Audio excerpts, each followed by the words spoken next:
السلام علیکم ورحمۃ اللہ وبرکاتہ۔ ہمارے اسلامک معاشرہ یوٹیوب چینل پر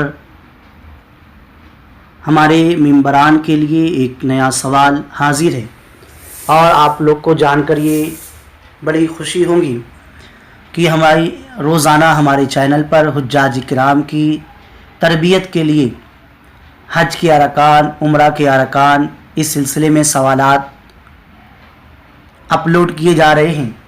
لہٰذا جو لوگ حج کی سعادت حاصل کر رہے ہیں وہ اس سے ضرور فائدہ اٹھائے۔ اللہ آپ کے حج کو قبول فرمائے۔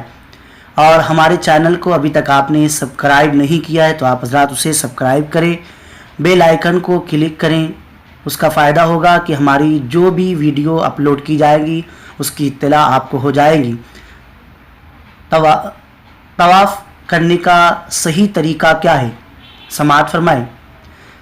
طواف خانہ کعبہ کرنے کا صحیح طریقہ یہ ہے کہ مسجد حرام میں داخل ہو کر کعبہ شریف کے اس کونے کے سامنے آ جائیں جس میں حجر اسود لگا ہوا ہے، اور طواف کی نیت کر لیں۔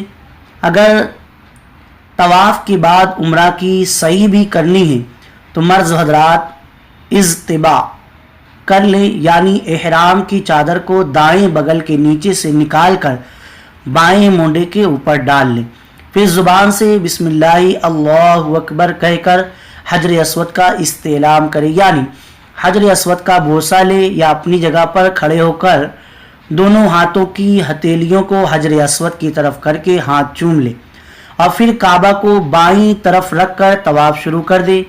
مرد حضرات پہلے 3 چکر میں اگر ممکن ہو رمل کریں، یعنی ذرا مونڈے ہلا کے اور اکڑ کے چھوٹے چھوٹے قدم کے ساتھ کسی قدر تیز چلیں۔ طواف کرتے وقت نگاہ سامنے رکھیں، خانہ کعبہ کی طرف سینہ اور پیٹھ نہ کریں، یعنی کعبہ شریف آپ کے بائیں جانب رہے۔ طواف کے دوران بغیر ہاتھ اٹھائے چلتے چلتے دعائیں کرتے رہیں۔ آگے ایک نصف دائرے کی شکل کی 4-5 فٹ کی دیوار آپ کے بائیں جانب آئے گی، اس کو حتیم کہتے ہیں۔ اس کے بعد خانہ کعبہ کے پیٹھ والی دیوار آئیں گی۔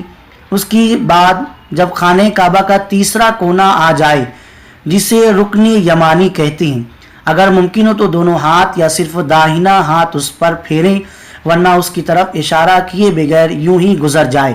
رکن یمانی اور حجر اسود کے درمیان چلتے ہوئے یہ دعا بار بار پڑھیں: ربنا آتنا فی الدنیا حسنہ وفی الآخرۃ حسنہ وقنا عذاب النار۔ پھر حجر اسود کے سامنے پہنچ کر بسم اللہ اللہ اکبر کہہ کر حجر اسود کا استعلام کریں۔ اس طرح آپ کا 1 چکر ہو گیا۔ اس کے بعد باقی 6 چکر بالکل اسی طرح کریں۔ کل 7 چکر کرنے ہوتے ہیں۔ اللہ تبارک و تعالی حجاج کرام کو بھی اور ہم سب کو بھی صحیح طرح سے طواف خانہ کعبہ کرنے کی توفیق عطا فرمائے۔